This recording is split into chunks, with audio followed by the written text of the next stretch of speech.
Hi everyone, welcome to the third part of Tech Beyond DS Algo.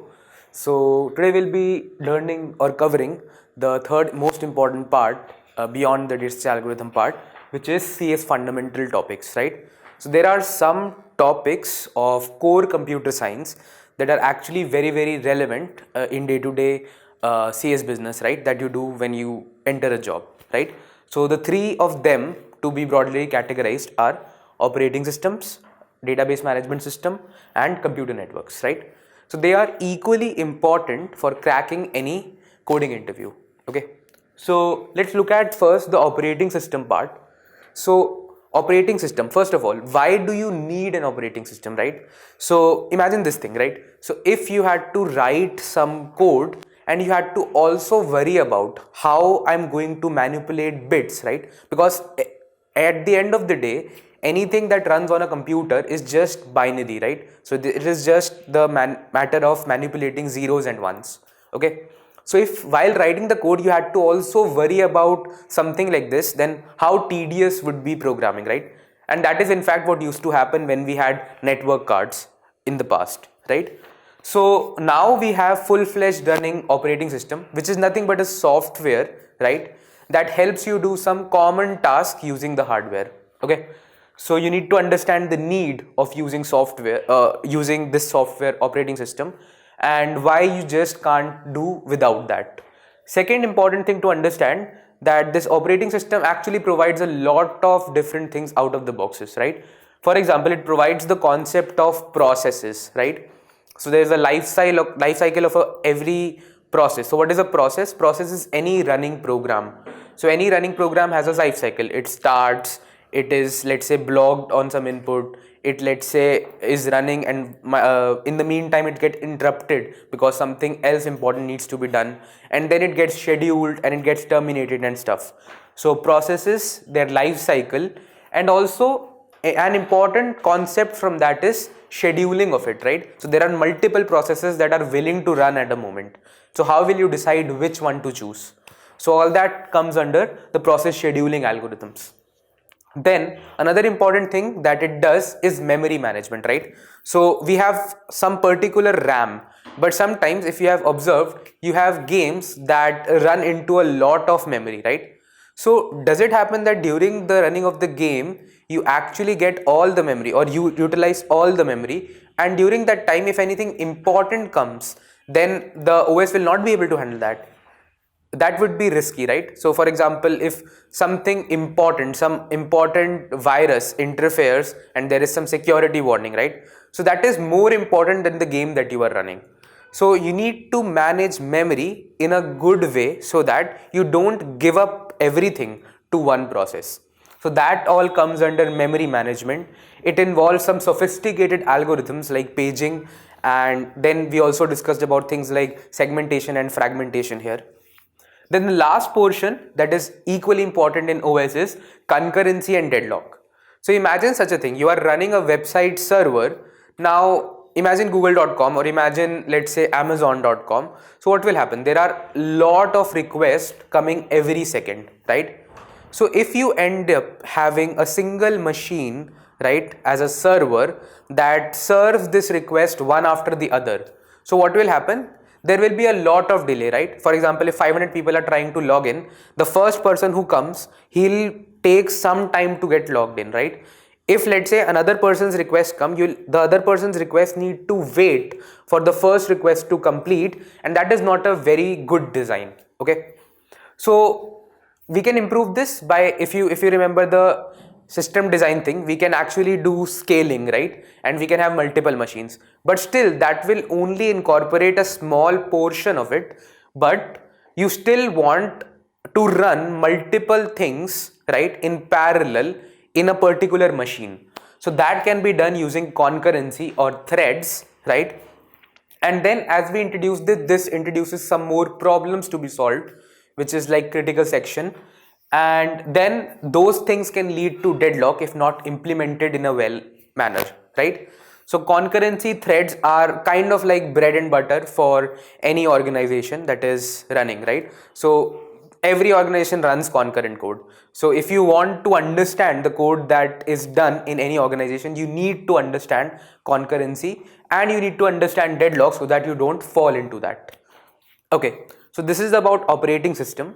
Now let's look at the next important part, which is database management system, right?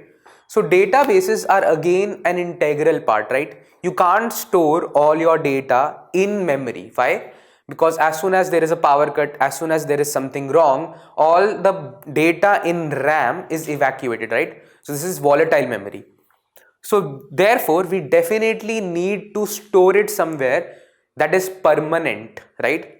And we need to do efficient retrieval. So that is why we came up with something called as database management system, where the whole job of this system is to manage our data, right? Now, first of all, you need to understand the different types of databases that are there so that you can make an intelligent decision that, okay, for your use case, which of them you want to use, right? So there are some SQL databases like Postgres, MySQL, and there are some NoSQL databases with different categories like graph-based DB, then there are document-based DB like MongoDB, there are time series-based DB like Cassandra, right? And stuff like that. So basically you need to understand what different kind of options do you have and then which one would you like to pick for your particular use case. Then if you pick SQL, which is the de facto choice for many of the organization, so you would need to understand how to design tables into that DB so that your query processing is fast, right? So there comes the concept of designing a database where it covers ER diagrams and normal forms. These are set of rules that actually help you in arriving at a good DB design. Then comes the capability of writing SQL queries, right? So SQL queries are based on an altogether another algebra called relational algebra. So you need to understand relational algebra and then how that translates into SQL queries so that you can write queries for retrieval, right? And the queries should be optimal, queries should be optimized and effective, right? So all that things need to be considered while writing the SQL queries. Then there comes the part of joining, right? So multiple tables, they may need to get joined together in SQL queries. So joins and aggregations are another important portion that are there in SQL queries. Then last part required is the concept of transaction, right? And asset properties. So why this is required? So imagine this thing, right? For example, you are doing a bank transaction, okay? So one person is transferring money to another person. Now let's say it was not a transactional thing, right? So what will happen? Let's say first person's bank account deducts the amount of money, right? But what happens in the meantime, the bank servers go down. So what will happen? The amount is deducted from the first person, but it never arrived to the second person, right? So this kind of a scenario happens, then it can cause problems, right? So a better way to handle that is to have a transaction, right? Transaction that says, okay, you start transaction by deducting amount, then you finish transaction by putting the amount. If in the meantime there is any breakage, you roll back the transaction, right? So it should be taken as one unit as a whole, and if in any point in the middle there is a breakage, you need to roll back the transaction, right? So that is the important part from transaction that you need to understand in database management system, that how the multiple database queries should be put into one transaction and when is the requirement of that. Then last important portion is computer networks, right? So you'll be like most of the people work today as full stack engineers. So you'll be working on a website sometime or the other. So you need to understand how a website works, right? What is backend, what is front end, where in all portions the network is required. Then there is a third concept of DB. So all these three could be at different places. So there is a whole networking involved while transferring all the data from one point to the other. So you need to understand how a website works in detail, what is REST, what is an API, right? So all those things are important. Then another thing important is to understand the network layers, right? So networking as a whole is a very huge thing, right? Imagine something, you need to send a data from here to somewhere in US. So how will that happen, right? So that is a whole major problem, and so we have divided that problem into parts, into layers, that okay, this layer is responsible for transaction from, let's say, one node to another node, right? From your home to, let's say, your local area, right? And then from your local area to your city's area, from that city's area to your country's area, and so on. So it is divided into layers, okay, that okay, this layer is responsible for point to point transmission, this layer is responsible for source to destination, and so on. So network layers and different layers that are there in OSI model, right? Then the two most important layers in this are network and transport layer. So network layer involves routing algorithms, that okay, how do we find the route to your destination from source to destination, right? So how do routers, so routers are a network device, how do they function, how do they create the routing table so that routing is made easier? So all that comes under routing algorithms.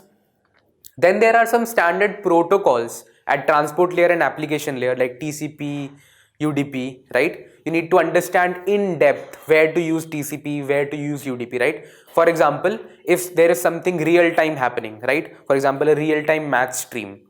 So do we use TCP or do we use UDP, right? If we use TCP, it becomes slower, right? So that is not maybe the right choice. Also, it's real time. So the data, even if it arrives sometime later, that may not be useful, right? So sometimes we want to like not go with the most reliable solution, but go with something that is more easier and something that is more you would say real time, right? Which is UDP.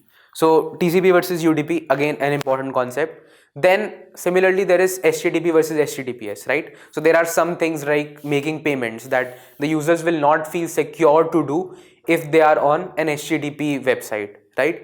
So you need to understand the difference between HTTP website, HTTPS website. There is a thing called SSL certificate that you need to take to actually make that conversion to HTTPS. So all these protocols, and what is the difference, right? There is a whole layer of encryption added in HTTPS. So all these things needs to be understand so that you are able to write a full functional website, right? So standard protocols is again very, very important. Similarly, there is a standard protocol of SSH and SCP, which is again very, very important. Like you will be SSHing into your local, into some servers all the time in your company, right? So understanding what is SSH, how is it different from anything like FTP, that is also very, very important. So the three parts, OS, DBMS and networks, constitute another major thing that are there in interviews as well as they are required for leading a successful job life later, right? So if you don't want to start these from scratch once you enter a job, it's better to do it beforehand, right?